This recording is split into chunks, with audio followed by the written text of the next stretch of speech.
Salut, bienvenue à ma chaîne YouTube. Et je vous demande simplement de liker et de vous abonner alors que nous allons aborder un sujet vraiment important. Je lance un appel vibrant à tous les Africains, en commençant par mon pays, le Tchad, de se tourner vers les cultures et stratégies. On n'a pas besoin de faire les cultures qui ne nous arrangent pas. Par exemple, le coton, le cacao, il y a encore d'autres cultures qui aujourd'hui, non seulement ça ne sert pas à l'Afrique, mais où le prix sur le marché est tellement bas.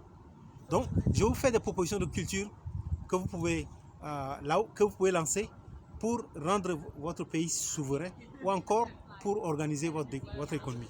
Aujourd'hui, avec ce qui se passe dans le monde entier, nous pouvons apporter quelque chose de différent, quelque chose de factuel, quelque chose qui permet aux gens de trouver en nous ce que nous faisons est vraiment positif et que les gens courent vers nous pour se ressourcer, que ce soit dans le domaine agroalimentaire, que ce soit dans plusieurs autres domaines, que ce soit dans la médecine et autres. Donc, nous avons la première culture par excellence que je demande vraiment aux Africains de le faire, c'est la culture de l'anacarde.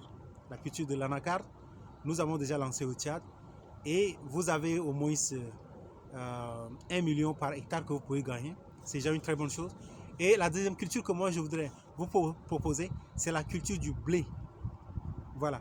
Donc quand je propose la culture de l'anacarde, ça permet aussi d'avoir des terrains, des hectares où on plante les anacardiers à peut-être de 10 mètres de distance entre les arbres. Et à l'intérieur, vous faites toutes les autres cultures. Donc c'est la raison pour laquelle il faut développer, il faut avoir l'idée de faire des cultures stratégiques. Donc l'anacardier, quand vous plantez les anacardiers, vous pouvez faire d'autres cultures au milieu. Donc il faudrait qu'avec peu de ressources que nous avons, que ce soit les ressources financières et autres, il va falloir avoir des cultures stratégiques. Donc à travers l'anacarde, les anacardiers, dès qu'on plante, on peut planter les autres choses comme le blé. Le blé, et le blé c'est aujourd'hui c'est quelque chose qui permet même à la Russie de peser lourd dans le domaine agroalimentaire. Donc imaginez un pays comme la Russie c'est pendant la guerre qu'on se rend compte que c'est la Russie même qui nourrit le monde. Or, nous connaissions la Russie dans le cadre du pétrole, du gaz et autres, mais on ne savait pas que la Russie produisait aussi du blé ou encore de l'huile de tournesol et autres. Donc, moi, je propose à mes frères africains, mes frères et sœurs africains, de nous lancer dans les cultures stratégiques en produisant du blé. Moi, quand j'étais au lycée, j'étais parti en vacances dans le lac Tchad, à Bol, où j'ai un oncle qui était là-bas. J'étais parti passer les vacances auprès de lui. Et franchement, j'ai goûté le blé produit dans le lac. Donc, aujourd'hui, ce n'est pas normal que l'Afrique va importer de la farine à des milliers de kilomètres de l'Afrique. Ça, ce n'est pas du tout normal. Il faudrait que l'Afrique produise son alimentation. Mais nous avons tout. Nous avons le climat qui est favorable. Dans d'autres pays, le climat n'est pas favorable. Quand je vois dans les fermes anglaises, parce qu'actuellement, je suis allé dans quelques fermes ici en Angleterre où j'ai vu vraiment, les gens ont produit, ils sont dans l'autosuffisance alimentaire malgré les conditions climatiques qui ne sont pas du tout favorables. Donc, il est question de nous lancer directement dans les cultures favorables, les cultures stratégiques qui nous permettent d'avoir une réserve financière, une capacité qui nous permet aussi d'organiser les autres cultures. Donc moi, je préconise qu'on essaie d'avoir déjà dans nos espaces à cultiver, il faudrait qu'on mette les arbres qui produisent, qui nous permettent de gagner de l'argent, comme l'anacardier. Et maintenant au milieu, on peut produire par exemple de l'arachide, ou on peut vendre dans la sous-région, on peut vendre entre nous. Et voilà, donc c'est la raison pour laquelle il va falloir qu'on puisse faire des cultures stratégiques. Maintenant, après le blé, moi je nous propose de produire ce qu'on appelle le tournesol. Il y a quelqu'un, un Camerounais qui a commencé à mener la culture de tournesol au Cameroun, mais il avait de sérieux problèmes parce qu'il ne pouvait pas importer les semences de tournesol parce qu'on essaye de créer tous les blocages possibles. Donc il y a une face cachée de la France-Afrique qui consiste à nous empêcher de nous en sortir économiquement, qui utilise nos frères africains qui sont des responsables, qui sont dans leur, dans leur, dans leur cercle. Et ils essayent simplement de nous empêcher de faire un certain nombre de choses. Moi, aujourd'hui, j'ai été persécuté dans mon pays à cause de la filière de l'anacarde, à cause des filières de développement. J'ai été persécuté plutôt dans mon pays par les autorités. Or, en réalité, ce n'est pas seulement les autorités qui sont contre moi, mais il y a quelque chose de caché, une nébuleuse qui est cachée derrière le gouvernement, derrière nos gouvernements, et qui persécute les gens qui ont des initiatives, les gens qui peuvent créer des souffles nouveaux dans le domaine de l'économie. Et on essaie de vous cibler, on essaie de vous détruire. Des fois, on essaie de vous faire entrer dans leur cercle, et s'ils n'arrivent pas à vous faire intégrer dans leur cercle, automatiquement, s'ils ne sont pas sûrs de vous maîtriser, on va tout faire pour vous mettre à terre. Donc, les Africains, organisez-vous. Je parle à mes frères tchadiens que la politique française essaie de pousser les autres tchadiens contre les autres, les uns contre les autres. Donc, il y a déjà le système français qui a été installé par la France, qui est le régime de Déby. Et aujourd'hui, il y a des gouverneurs qui sont des seigneurs, qui ont des bœufs, qui sont des bétails, et qui essaient de lâcher leurs bœufs sur les champs des agriculteurs qui n'ont pas assez de moyens pour pouvoir s'organiser. Donc moi, je vous conseille simplement de vous mettre en groupement.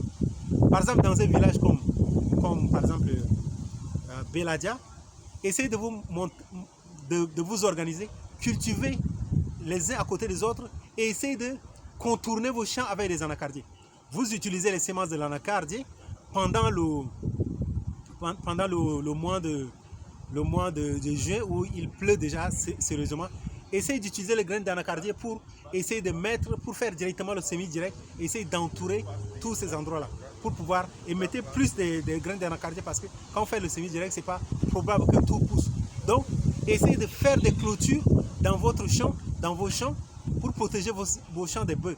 Parce que les anacardiers, à partir de deuxième année déjà, si vous faites les haies d'anacardier, les haies bien sûr, les bœufs ne peuvent pas pénétrer dans les champs d'anacardier. Ça, c'est des astuces que je donne à mes frères tchadiens. Mais déjà, aux Africains, choisissez des cultures stratégiques. Parce que nous sommes dans un temps de guerre, c'est une guerre économique. Et vous comprenez ce qui se passe aujourd'hui avec la crise en Ukraine, de la guerre en Ukraine. Mais c'est là où on voit que le monde c'est pas la démocratie qu'on parle souvent. Mais c'est carrément, c'est des gens qui n'ont pas de pitié. On essaie simplement de poser certains actes. On essaie de geler les comptes des pays. Geler, c'est quoi? Geler les avoirs des pays. C'est simplement saisir et moi j'arrache. Je prends et je ne te donne pas. C'est ce que ça signifie. Donc en réalité, tout ce qu'on nous raconte ici dehors comme la démocratie, les droits de l'homme et autres, en réalité, ce sont des prétextes simplement pour cacher leur turpitude. Donc maintenant, moi ce que je vous demande, c'est simplement de choisir les cultures et stratégies afin que nous puissions tous ensemble organiser notre développement. Donc, imaginez déjà, au Gabon, il y a aussi des gens qui font importer de la salade de la France pour vraiment consommer. Donc, vous comprenez déjà que nous avons tout entre nous. Il y a des choses qui se trouvent au Tchad, qu'on peut directement amener au Gabon. Il y a des choses qui se trouvent au Cameroun, qu'on peut amener au Tchad, et vice-versa.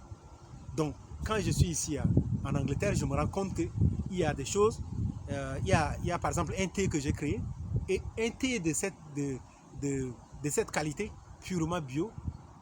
Mais moi, j'étais vraiment scandalisé de voir ce qui se vend au Tchad à 500 francs. Ici, c'est à peu près à partir de 19 000 francs, 20 000 francs. Donc déjà, moi, je ne sais pas quelle est la raison qui va aujourd'hui nous amener à être des mendiants. Nous avons tout pour faire fléchir les nations du monde qui sont des forces impérialistes qui ont pris de l'avance dans le domaine du développement.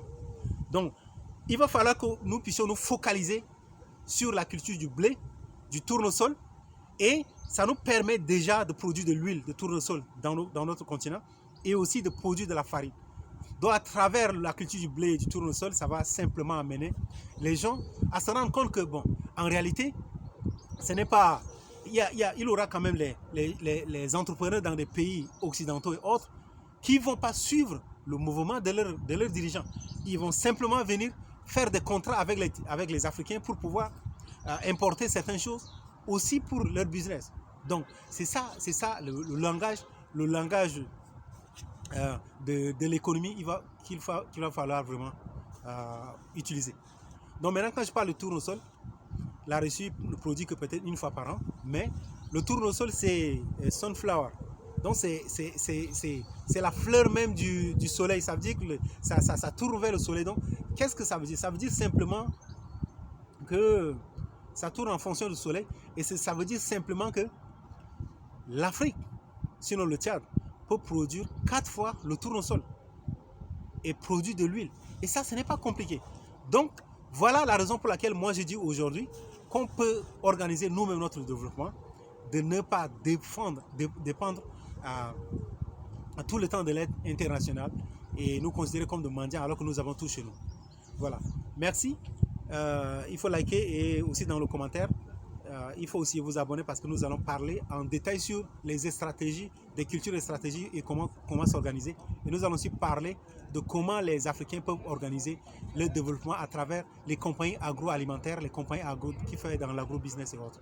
Merci beaucoup et partagez aussi dans les groupes WhatsApp cette vidéo pour que vos responsables, peut-être vous n'avez pas accès à vos responsables directement, mais quand vous allez partager, vos responsables vont être au courant. Et c'est à travers cette sensibilisation que nous pouvons arriver à notre autonomie financière, notre autonomie, autonomie économique. Et c'est à travers de telles choses que nous pouvons arriver à l'autosuffisance alimentaire. Merci beaucoup. À la prochaine.